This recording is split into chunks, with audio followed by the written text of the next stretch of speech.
Welcome to the Overwhelm Edit, the podcast for professional women just like you who are ready to rewrite their story and reclaim feeling capable at work and present at home again. I'm Dr. Sarah Lou, a GP and life coach who specializes in women's burnout and overwhelm. And I'm here to guide you with the practical tools, inspiring stories, and strategies that mix the science and the soul to get you out of survival mode. And so, my lovely, are you ready to edit overwhelm out of your life once and for all? Let's do this. Hello, my lovely, and welcome to this episode on how to practice self-compassion. And I really wanted to do this episode because I know this is one of the things that we struggle with.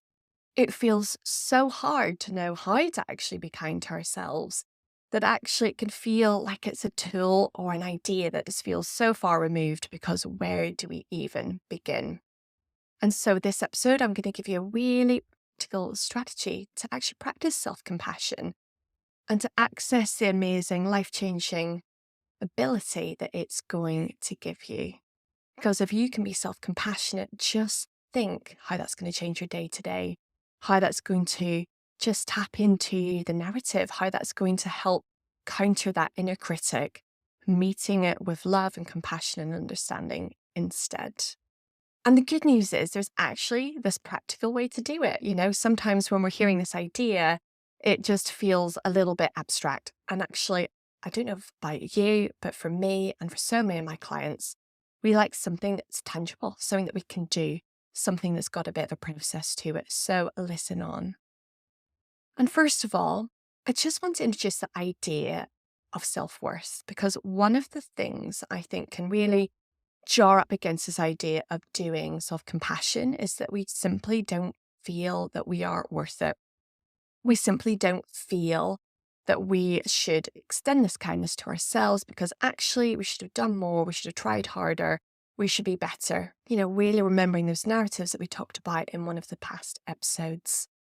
And actually having that sense of self-worth means that you are good enough, that you are worthy of love and belonging just as you are. And it's an internal sense. It's a sense that comes from deep inside that would allow you to accept something like self-compassion. And actually, one of the ways to boost your sense of self-worth is actually to practice self-compassion. So it becomes a bit of a positive, self-fulfilling prophecy. Isn't that some good news? And self-worth has become a little bit overlooked. It's accidentally got replaced by something that really we've been calling self-esteem. But here's the thing about self-esteem is it's actually really based upon external factors. Self-esteem is something that gets boosted, get a sense of, oh yeah, I've done a good thing. I've been seen. I'm really valued. When we get external validation, whether that's achievements, meeting deadlines, certificates, exams, degrees, successes, or words of validation from other people. Yeah, that boosts your self-esteem. But you know what? It's inconsistent. It's hit and miss. It doesn't come when you need it the most. And often it can make it hard for you to feel worthy because you're on a bit of a roller coaster because it's attached to how the world sees you. It's attached to things outside of you. And so replacing that self-esteem idea with the idea of self-worth is going to be something that you're going to be able to tangibly feel the difference internally, because this is going to be back within your control. And so, my lovely, I wonder, how is your sense of self-worth at the minute? Maybe imagine on a scale of 1 to 10, 10 being a really high sense of self-worth. Somewhere below 5, it's starting to get pretty rocky. Or maybe if you're a bit more of a visual person, maybe it's a thermometer. Green is high self-worth. Green is good to go. Maybe it's down in the amber yellow, or is it even down in the red? It's just really worthwhile taking a bit of a reading, a bit of a baseline reading. How is it doing at the minute? So then you know how you're doing when you introduce this new tool.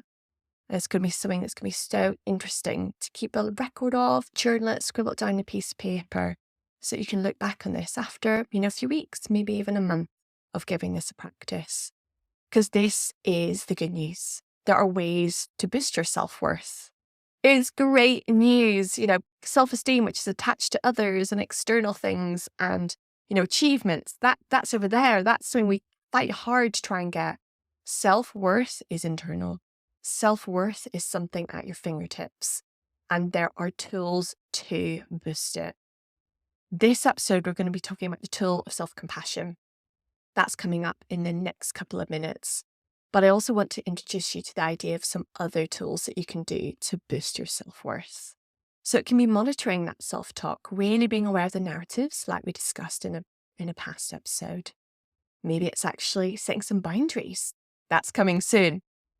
But it's definitely going to be also thinking about self-care, finding your purpose in life and having those meaningful connections and practicing gratitude.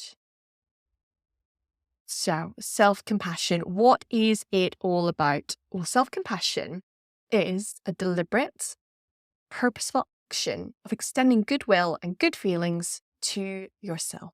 Okay, so how do we do it? Well, there are 3 things that are needed to practice self-compassion. There are almost like the 3 cornerstones to bring this into being. It starts with mindfulness. It starts with simply being aware of what is happening. It's being aware that a moment is painful.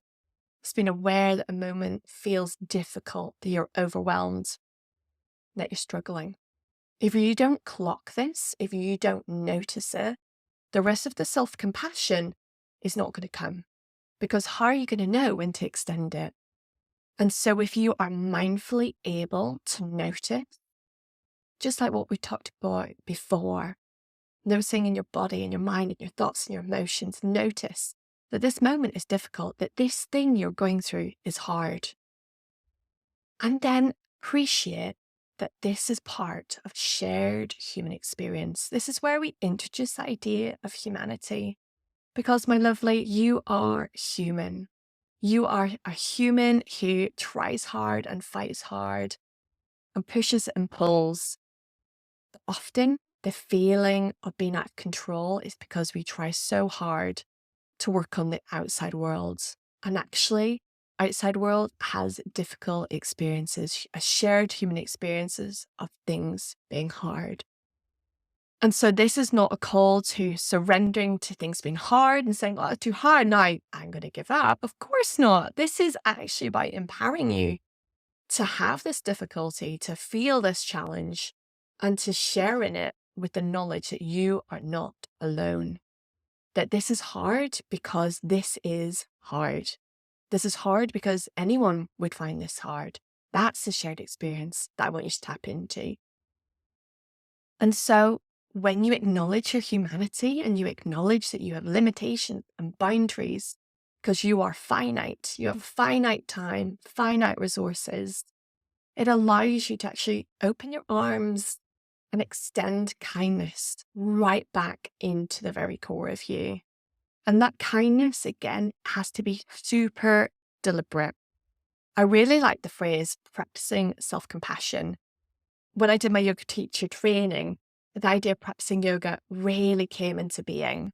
You have people who are incredible yogis, the things they can do, the flexibility, the headstands, all these cool things.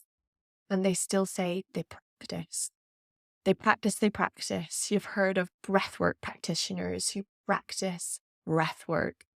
This is something that we try our best. We show up for ourselves. We're never going to be perfect at, but we show up and we practice.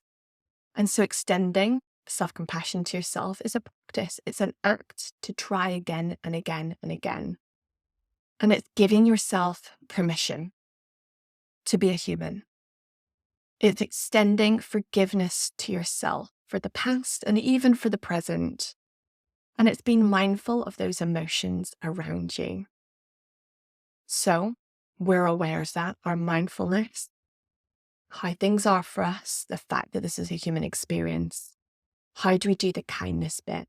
The kindness comes from really deliberate, extend it to yourself. So this is where the power of affirmations can come in.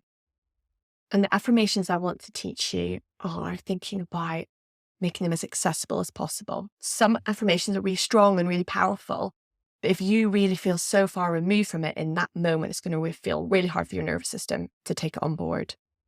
So how about simply acknowledging where you are? I am learning to practice self-compassion.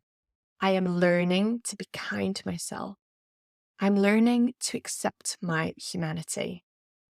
I'm learning to forgive myself.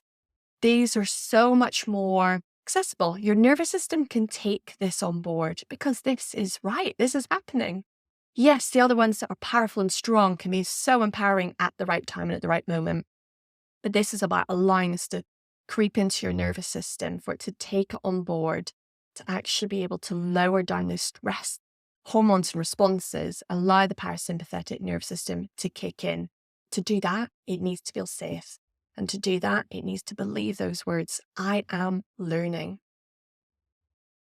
And it's thinking about what you need to do physically at that point. Is this a moment to do some breath practice? Is this a moment to do the Apex model from a previous episode?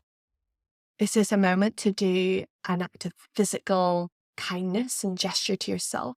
Some people, maybe you're one of them actually. Do you notice that when you're stressed, you actually touch parts of your face, maybe rub your arms, have your hand to your chest, notice what your body's already trying to do to calm itself, and then do that on purpose. Sometimes that can be rubbing in between the eyebrows, along the jaw, maybe just being really aware of the shoulders and giving them a rub.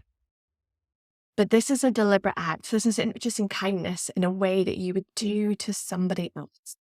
Here's the thing about self-compassion is we're actually doing all of this to someone else already. We notice that someone else is struggling. We're aware, we're mindful. We then allow them to be a human. Of course, this is hard. I get you. I understand. We then give them a hug. We say kind words and we give them time. That's what we need to do for ourselves.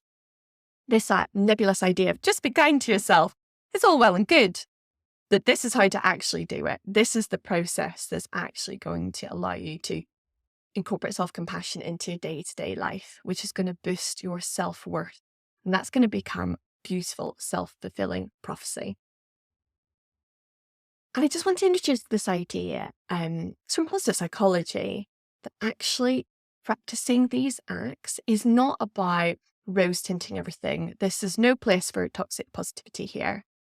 This is actually transforming our experience of life, events, the difficulties and challenges. This is an act of introducing a new way of, framing or reframing what's happening for you. And there's so much evidence from positive psychology movement that show if you are able to practice self-worth and self-compassion and gratitude as well, lots of different things you can do, that within weeks, your way of thinking has changed. Within weeks, your way of viewing yourself has changed. And it's the most incredible message, when things feel so hard and a real chore and difficulty to do at times. Actually, this isn't one of those things. This is not another thing that's just on your to-do list. This is something that's actually training your brain to think in a different way, your subconscious, to get you to act in a different way. But it just needs your guidance. It needs you to show up for itself. Again, mentioning my yoga teacher training I did back in 2019. There was a really funny quote. One of the instructors said, it was about your subconscious, it was about your mind, real yoga philosophy here, that actually our minds are like puppies. Our minds are like puppies. They're going to go and do their own thing, chew things we don't want them to chew, and all sorts of other manner of things that puppies can do. And we need to train them. We need to bring them onto our side. We need to show them what we need them to do. We need to show them how we want them to act. We want to be the ones putting in those messages. Because otherwise, someone else is. Someone else is, teaching you how they need you to be and introducing the idea of learned behaviors from the narratives that we talked about before. And your mind is like a little puppy. It wants to be trained. It wants to be shown the way. And what a beautiful thing to teach it, that actually when things get hard, when things are difficult, you can show up for yourself, and you can show up for yourself in a way that's going to help make the experience not necessarily easy, but easier to get through. Your subjective experience is going to have ease within it. that definitely isn't there if you meet yourself with judgment, criticism, self-doubts. And so, my lovely, I wonder which one of the affirmations appeals to you. Which of the affirmations do you think you could bring on board? How do you think you could clock when you're in a moment of difficulty and extend this act of deliberate self-compassion? Just to imagine where it's going to take you. And so, drop me an email, tag me in your socials. I'd love to hear how this goes for you. Bye-bye.